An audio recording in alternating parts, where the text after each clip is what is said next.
Bienvenue à tout le monde. On va tranquillement démarrer en attendant que les derniers se connectent. Pour que le webinaire soit plus facile, est-ce que tout le monde peut rester en micro coupé pour l'instant? Et puis après, plus tard, si vous avez des questions, bien sûr, vous pourrez éventuellement prendre la parole. Marie va donc faire cette présentation sur les injections sous-cutanées. Si vous avez des questions tout au long du webinaire, vous pouvez les poser dans la discussion, dans la petite icône qui est discussion en bas, au milieu. Je collecterai un peu toutes les questions et puis ensuite, on prendra un temps à la fin de la présentation pour répondre à vos questions. Alors, si ce sont des questions qui ne sont pas, qui sont un peu trop personnalisées ou un peu trop personnelles, on se permettra de vous répondre plus tard et soit par téléphone, soit par mail, mais on ne prendra pas forcément la question de façon publique. Donc, je vous présente Marie Barbeau, qui est mon associée aujourd'hui, qui va présenter la formation, le webinaire. Marie est donc infirmière. Ça fait de nombreuses années qu'elle est infirmière. Elle a passé une dizaine d'années en tant qu'infirmière de façon assez classique à l'hôpital. Et puis, elle a passé une dizaine d'années également en libéral. Donc, autant dire que l'injection sous-cutanée, elle en a fait beaucoup. Et donc, elle a aussi aujourd'hui rencontré beaucoup de patients qui sont en formation pour des protocoles de PMA. Et qui doivent eux-mêmes se faire leurs injections. Donc, elle est également formatrice de patients qui sont… Je vais me présenter, Raphaël. Oui, vas-y Marie. Et maintenant, je te laisse la parole, je me tais et n'hésitez pas à poser vos questions par le fil de discussion. Voilà. Alors, bonjour à tous. Donc, merci de votre présence. Donc, effectivement, moi, je suis Marie Barbeau. Donc, je suis la cofondatrice de MedTakeCare. C'est une société avec l'ambition d'une société innovante. Ça fait 1 an et demi qu'on a créé cette société avec cette ambition de formation des patients. Donc, on est formatrice auprès de professionnels de santé, mais également auprès de patients, avec notamment une formation qui est à destination des patients qui rentrent dans des protocoles d'infertilité, donc en PMA. Et voilà, on a tout un réseau d'infirmiers qui forment ces patients. Donc, pourquoi un webinaire en fait aujourd'hui sur les injections sous-cutanées? Tout simplement parce qu'on se rend compte que quand on arrive à domicile, il y a énormément en fait de questions par rapport à ces injections et ça suscite beaucoup d'interrogations. Ça suscite beaucoup d'interrogations, mais c'est surtout que en fait les patients sont de plus en plus en fait amenés à faire leurs injections à domicile et ce dans différents domaines. Je vous ai parlé de la PMA, mais il y a également quand il y a des pathologies donc associées au diabète ou des troubles de la coagulation, des personnes qui ont des formes d'asthme qui nécessitent en fait ce type de traitement. Et donc, du coup, il existe en fait aujourd'hui beaucoup de stylos auto-injecteurs dont l'utilisation est relativement facile, mais malgré ces utilisations très faciles, le geste n'est pas facile à aborder et ça suscite beaucoup d'interrogations et beaucoup de questions.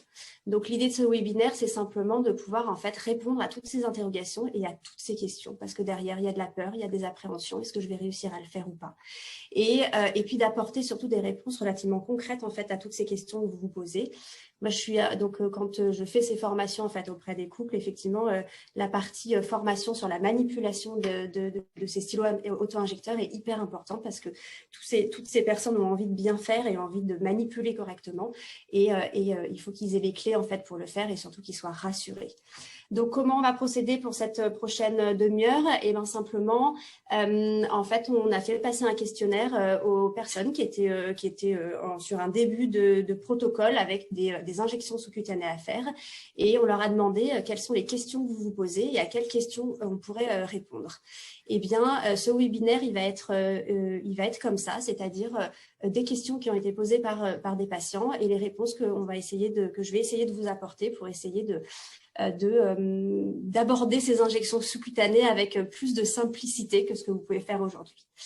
Donc, la première question, eh bien, c'est Anaïs qui a posé cette première question en disant, voilà, pourquoi est-ce que ces piqûres, on ne pourrait pas faire autrement? Donc, Anaïs est une patiente qui rentrait en protocole de FIV, donc une première FIV. Et effectivement, elle se demande pourquoi est-ce qu'on est obligé de faire des injections, dans certaines maladies.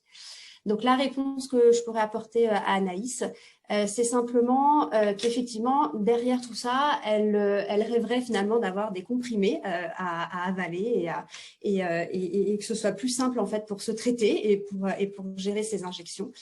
Sauf qu'un comprimé, quand il passe dans l'estomac, et ben forcément, il subit des modifications, et notamment parce qu'il y a des subgastriques, et puis surtout parce qu'il y a une partie de ces traitements, quand on les avale, qui sont éliminés en fait par les intestins, et donc l'absorption n'est pas complète. Quand on parle en fait d'injection et de voie d'administration, plusieurs de ces traitements peuvent être administrés de façon différente. Donc ceux qu'on connaît bien, c'est la voie orale, hein, c'est les comprimés, etc. Et puis finalement, celui qui va nous intéresser, nous, aujourd'hui, c'est ce qu'on appelle la voie parentérale, c'est-à-dire tout ce qui est sous-cutané, intramusculaire ou intraveineux. Et en fait, c'est des produits qu'on ne peut pas faire. On ne peut pas en fait amener ces produits à être efficaces de façon différente qu'en les mettant en fait sous la peau parce que l'absorption sera totale et surtout c'est des produits qui nécessitent de ne pas avoir de modification digestive. Donc Anaïs, malheureusement, notamment pour tout ce qui est hormones, il y en a beaucoup qui se font par voie sous-cutanée, c'est-à-dire une injection sous la peau, et il y aura moins de traitements par voie orale. Donc il va falloir que ce protocole il puisse être mené à bien par voie sous-cutanée. Donc ça, c'est pour la première question d'Anaïs. Ensuite, on a eu pas mal de questions, notamment de Déborah, qui, elle, a eu un diabète gestationnel et elle se posait la question, en fait, sur son ordonnance, c'était marqué, voilà, c'est une injection sous-cutanée. Elle se posait la question de qu'est-ce que c'est que ce qu'on appelle le sous-cutané. Donc la sous-cutanée, donc c'est une très bonne question, hein, parce qu'on ne peut pas deviner, en fait, où le produit doit être mis quand on est infirmière, bien évidemment, mais quand on est une patiente, c'est peut-être un terme qui est un peu compliqué à comprendre. Donc, pour mieux comprendre en fait cette injection sous-cutanée et où est-ce qu'elle se situe, j'ai mis un petit schéma en fait de la peau. Donc la peau, en fait, elle a une épaisseur avec 3 couches au niveau de la peau. La première qui s'appelle l'épiderme, qui est relativement fine, qui n'a pas de vaisseau à l'intérieur. Elle est très fine. C'est notre enveloppe corporelle. C'est ce qu'on voit. Et puis sous cet épiderme, il y a ce qu'on appelle le derme, qui est une couche intermédiaire où il y a quelques vaisseaux qui la traversent, quelques nerfs également, et puis des glandes. Et sous ce derme, en fait, il y a une 3e couche qui s'appelle l'hypoderme, qu'on appelle aussi le tissu sous-cutané. Donc cet hypoderme, lui, il est profond surtout, mais il est irrigué par des petits vaisseaux. Et ça, c'est très intéressant pour nous dans cette injection sous-cutanée parce que c'est à cet endroit que l'injection va avoir lieu. Et ces petits vaisseaux vont pouvoir venir capter en fait le produit et le faire passer dans la circulation sanguine de façon générale. Donc cet hypoderme, il est plus ou moins épais en fonction de la corpulence de chacun. Et surtout, il contient en fait de la graisse. Donc, c'est ce que vous voyez en jaune ici. Il contient de la graisse. Et c'est à cet endroit-là où les injections vont avoir lieu. Donc, quand on parle d'injection sous-cutanée, eh ben, on parle de cette injection où on va piquer, on va faire en sorte que le produit aille dans cet hypoderme en sous-cutané. C'est à cet endroit-là. Et puis, on voit en rouge en dessous, eh bien, c'est le muscle. Le muscle, lui, est traversé par des plus gros vaisseaux. Mais finalement, ça ne nous intéresse pas parce qu'on ne parle pas d'injection intramusculaire, mais en tout cas, le muscle reste dessous. Et cette peau, elle a 3 couches. Donc, l'épiderme, le derme et l'hypoderme. Et l'injection sous-cutanée, on parle de l'hypoderme et on injecte à cet endroit-là. Ces injections sous-cutanées, elles peuvent être réalisées soit par les professionnels de santé, mais elles peuvent également être réalisées et de plus en plus par les patients eux-mêmes. C'est la raison de ce webinaire. Ça, c'était pour répondre donc à la 2e question. Et puis, on a Eric qui a une sclérose en plaques et qui pose une question. Et c'est des questions que tout le monde peut se poser en fait en débutant ces traitements. J'ai peur de mal faire l'injection et si je n'y arrive pas? Donc ça, c'est une très bonne question parce que souvent, on a peur de mal faire quand on ne connaît pas en fait comment faire. Donc, je vais vous montrer en fait la technique de l'injection en sous-cutanée, qui n'est pas très compliquée, mais il faut juste la connaître. Donc, la première chose en fait à faire pour cette technique d'injection sous-cutanée, c'est qu'il faut que vous fassiez un pli cutané. Donc, un pli cutané, il suffit simplement de prendre en fait votre peau entre l'index et le pouce et de faire un pli tout en laissant le muscle dessous. Donc, derrière votre écran, si ça vous intéresse, vous pouvez essayer de le faire. C'est-à-dire que vous allez prendre la peau que vous avez en fait au niveau du ventre, par exemple, c'est là où c'est le plus simple. Vous faites un pli et en fait, si vous contractez vos muscles dessous, vous allez sentir que le muscle il reste sous la peau et pas entre vos doigts. Et donc ça, c'est une bonne technique, c'est-à-dire que vous faites le pli en fait pour faire cette injection sous-cutanée, vous faites le pli, vous laissez le muscle dessous et ensuite vous allez pouvoir injecter en fait faire l'injection. Donc vous prenez votre stylo auto-injecteur ou votre seringue et vous piquez à 90 degrés et à la perpendiculaire et à ce moment-là, votre injection, elle sera très bien faite. Ça veut dire que le produit ira en sous-cutané. C'est pas très compliqué, c'est juste la technique qu'il faut comprendre et connaître. Et voilà. Donc là, vous allez me dire, très bien, mais est-ce que je peux le faire de partout? Où est-ce que je peux faire en fait cette injection? Donc là, pour répondre à cette question, eh bien, c'est la prochaine slide. Où se piquer? Alors, on ne se pique pas n'importe où, bien évidemment, parce que le choix de la zone, elle est surtout conditionnée par l'épaisseur du tissu sous-cutané. Vous imaginez bien que l'épaisseur du tissu, par exemple, sur le dessus de la main, on s'aperçoit que c'est relativement fin, alors qu'au niveau du ventre et au niveau des cuisses, la peau est beaucoup plus épaisse. Et donc, du coup, quand on a une injection sous-cutanée à se faire, on va pouvoir privilégier soit la partie qui est au niveau du nombril, c'est-à-dire au niveau du ventre, soit les cuisses, soit au niveau du bras, au niveau du deltoïde. En fait, c'est le muscle qui passe dessous qu'on appelle le deltoïde. Ce qui est parfois un peu moins facile à faire le deltoïde quand on se fait des auto-injections parce que c'est compliqué à la fois de faire le pli cutané et à la fois de se piquer. Donc, dans ces cas-là, il faut se faire aider par son conjoint ou par un aidant. Mais en tout cas, pour tout ce qui est zone autour du nombril, au niveau du ventre et puis au niveau des cuisses, eh bien, vous pouvez faire le pli cutané, injecter à la perpendiculaire et vous allez voir qu'en fait, c'est des endroits où du coup, le produit va pouvoir donc passer sous la peau et être absorbé correctement par le corps et ensuite passer dans la circulation sanguine. Ensuite, on a eu une question donc, de Tiffany, 32 ans, donc en protocole d'insémination artificielle, et qui pose la question, est-ce que ça va faire mal? Donc ça, c'est une question qui est extrêmement et très fréquemment en fait posée parce que derrière en fait ces injections, il y a toujours beaucoup d'appréhension, il y a toujours beaucoup de peur en fait tout court. Et puis et voilà. Donc pour répondre à cette question. Qui est en fait relativement importante. La charge émotionnelle en fait de chacun est à prendre en compte, et puis surtout que la douleur qui est ressentie est différente selon chaque personne. Donc oui, en fait, pour répondre à cette question, au moment de se faire l'injection, forcément, ça fait appel en fait ça fait appel à beaucoup d'énergie en fait pour les patients et toute sensation peut être extrapolée. Donc oui, il peut y avoir une sensation désagréable. Mais c'est pas censé en fait faire mal, c'est-à-dire que on peut sentir également le produit passer, puis au moment de l'injection, mais la douleur, elle est normalement tout à fait supportable. Il n'empêche que quelqu'un qui a une vraie appréhension de la douleur et une vraie appréhension de tout ça, eh bien, il va ressentir la douleur comme étant plus importante que ce qu'on peut imaginer nous en tant que professionnels de santé. Donc, pour accompagner ces inquiétudes et puis cette peur, il y a plusieurs solutions et plusieurs petites astuces entre guillemets qu'on peut proposer. C'est aux patients finalement de peut-être frotter le lieu d'injection avant, alors pas de façon excessive, mais pour pouvoir peut-être biaiser le message nerveux de la douleur et parfois ça peut faire baisser cette sensation de douleur. On peut proposer également d'utiliser un glaçon, parce que le froid a des propriétés antalgiques. Donc, je ne vous dis pas d'utiliser un glaçon et de le mettre pendant 10 minutes sur la peau, parce que ça va la brûler, mais simplement, ce froid, parfois, il peut faire baisser cette sensation de douleur. Et puis, surtout pour chaque patient, vous avez aussi le droit, en fait, d'avoir vos émotions et puis de les gérer à votre façon. C'est-à-dire que parfois, vous pouvez mettre en place des petites stratégies pour vous donner du courage, en fait, pour y aller. Et ça vous appartient et ça s'entend complètement.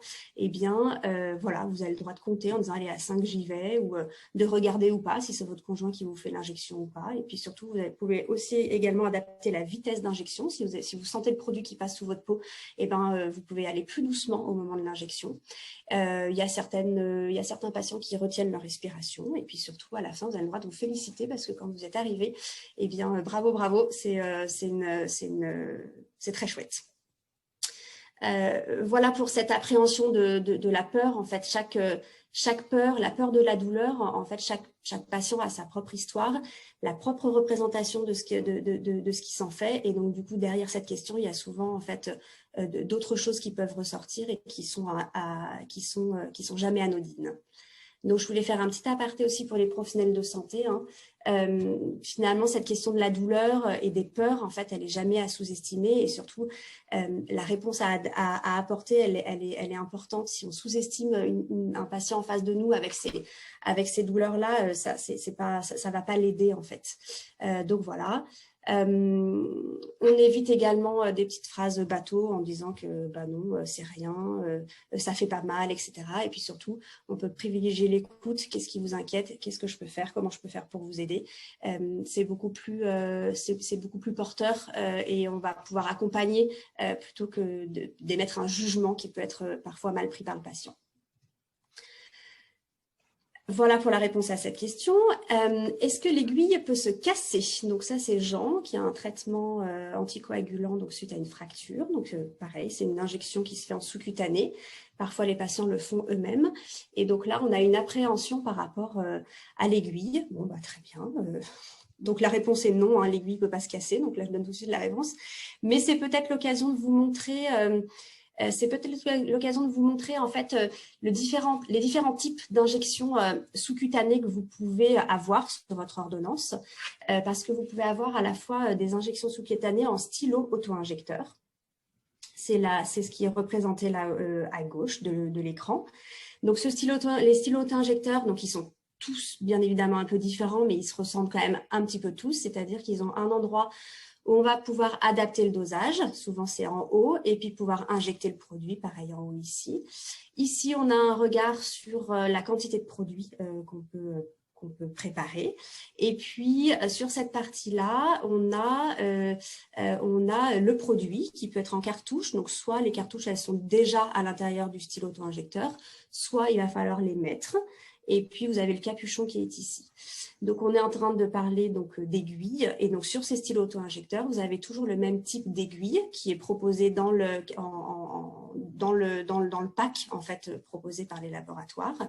Et donc, vous avez, avec ce stylo injecteur, des aiguilles. Donc, quand elles sont stériles à l'intérieur et fermées, eh ben, il y a un petit opercule ici à enlever. Et ensuite, il y a une double protection. Et puis, quand c'est ouvert, ça ressemble à ça, avec cette aiguille qui va de part et d'autre et qui va d'un côté aller dans le produit en fait du stylo auto-injecteur pour pouvoir ensuite être administré en fait dans la peau en sous-cutané chez les patients. La deuxième approche que l'on peut avoir dans la sous-cutanée, eh bien, c'est les seringues pré-remplies. Donc là, c'est relativement simple, c'est-à-dire que c'est des seringues qui ont déjà en fait leur produit à l'intérieur, et puis l'aiguille qui est ici, qui est accrochée en fait à la seringue. Et en fait, il suffit de décapuchonner et de faire son pli cutané et de s'injecter le produit.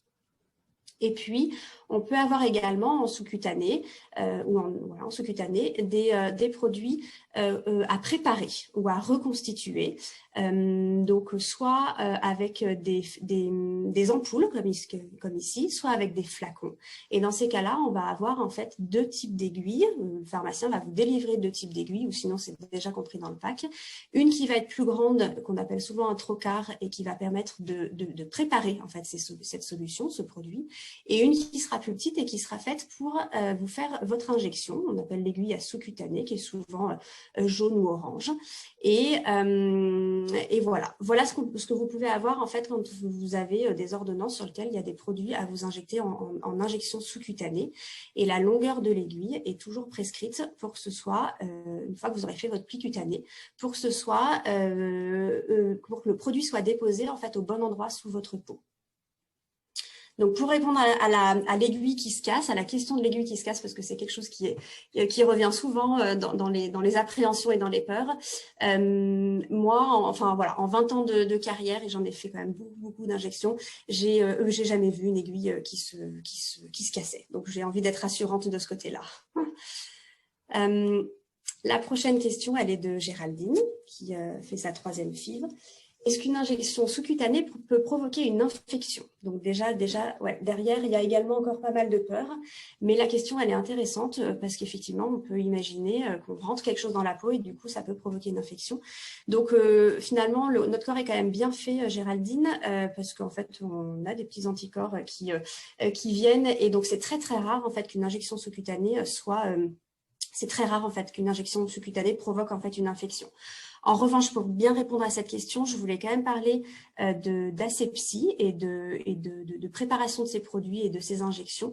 Comment est-ce qu'on peut faire en fait pour que vous puissiez en fait vous auto-administrer ces traitements tout en étant respectueux en fait de l'hygiène et de l'asepsie parce que c'est facile pour nous en tant qu'infirmière parce qu'on connaît, mais quand on est patient, c'est pas donné à tout le monde de pouvoir comprendre comment gérer tout ça. Donc, je vous ai fait une petite slide sur comment respecter en fait ces règles d'hygiène et d'asepsie.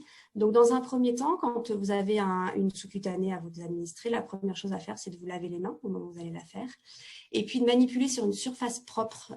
Prenez le temps en fait de faire en sorte que votre table elle soit bien dégagée et qu'elle soit qu'elle soit propre en fin de compte et pas faire ça à la va-vite sur un bout de lavabo. Ça vous permettra aussi de vous poser et puis poser aussi un peu vos appréhensions. Et puis surtout au moment où vous allez préparer le matériel. Il y a pas mal de zones, en fait c'est assez intuitif sur le principe, mais il y a pas mal de zones qu'il ne faut pas toucher. Donc c'est celle que j'ai représentée avec des flèches bleues et notamment sur cette image. Toutes ces zones, en fait, il faut que vous imaginiez que si elles sont entre guillemets contaminées, le produit peut porter cette contamination et ensuite ça peut se retrouver sous votre peau. Donc quand vous préparez un produit sur un flacon par exemple, et bien forcément vous allez aller prélever en fait le produit qui est ici par le petit caoutchouc qui se situe à ce niveau-là.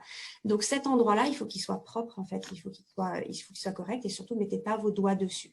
C'est la même chose pour les ampoules ici qu'on va casser pour aller récupérer en fait. C'est à 14h le truc là. Merci Séverine. Est-ce que vous pouvez couper votre micro s'il vous plaît? Et merci. Donc voilà, on a le solvant ici. Donc bien évidemment, quand on va couper l'ampoule, il va falloir utiliser une compresse déjà pour pas se couper, mais une compresse imbibée de désinfectant pour pouvoir travailler proprement.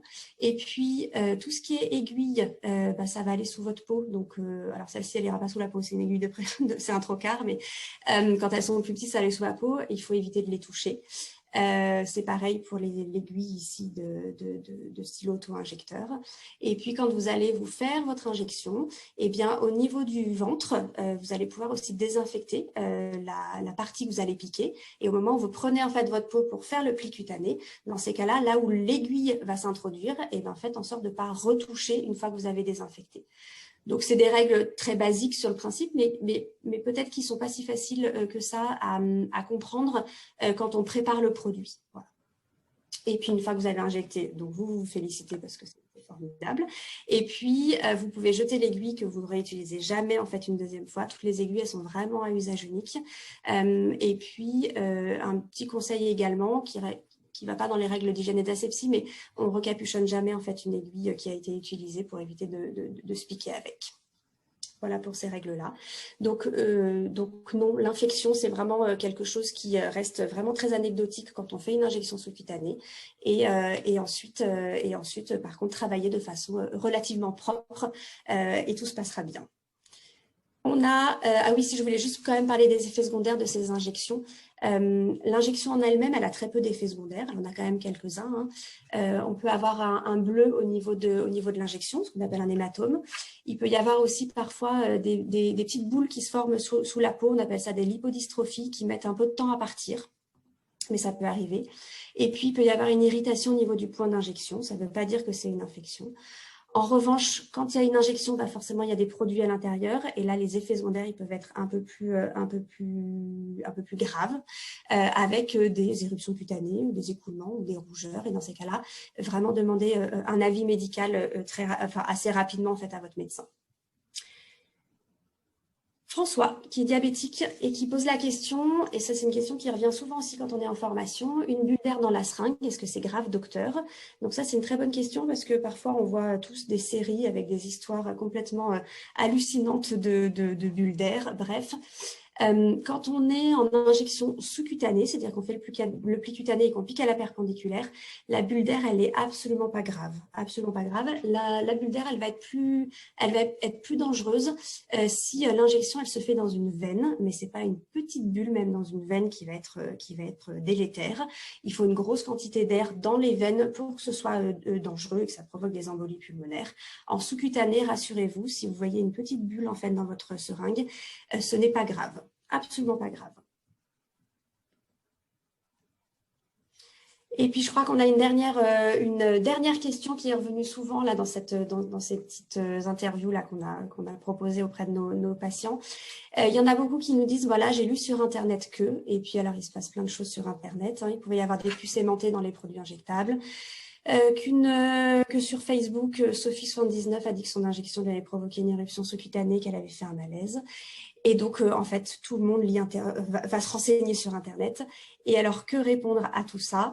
Eh bien, tout ce qui est de l'ordre du médical, peut-être n'essayez pas d'aller sur Internet, en fait, dans le sens où les réponses, elles peuvent être vraiment particulières, parce que finalement, on dit souvent ce qui va pas et rarement ce qui va. Et donc, du coup, c'est quand même un peu compliqué.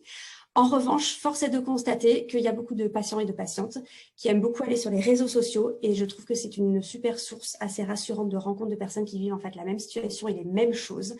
Et en fait, c'est très bien parce que ça rassure et surtout, vous vous sentez pas seul en fait dans ces protocoles parfois qui sont quand même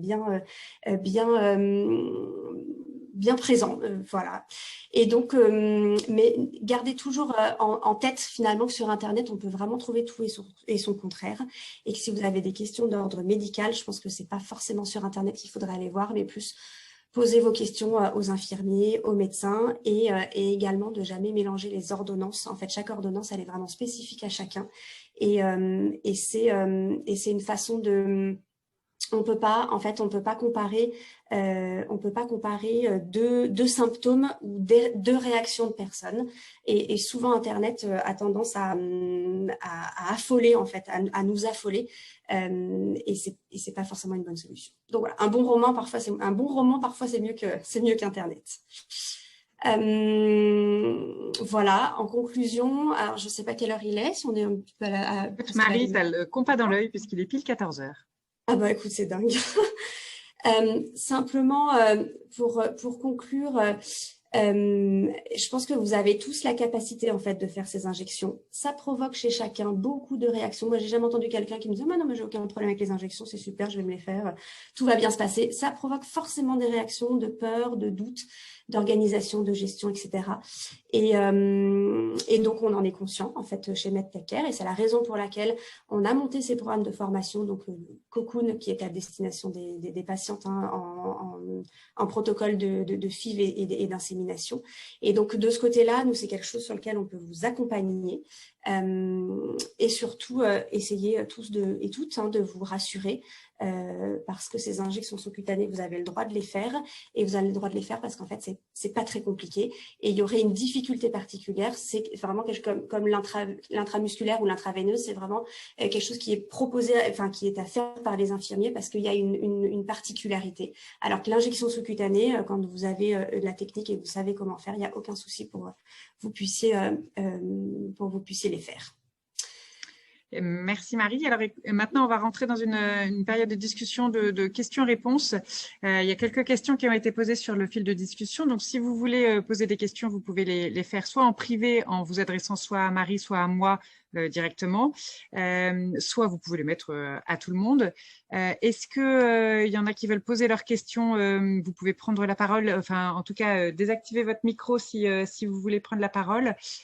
Est-ce qu'il y en a qui ont une question à poser? Sinon, je peux les lire, celles que j'ai déjà. Ah, je vois qu'il y a Pauline qui a désactivé son micro. Est-ce que vous auriez une question?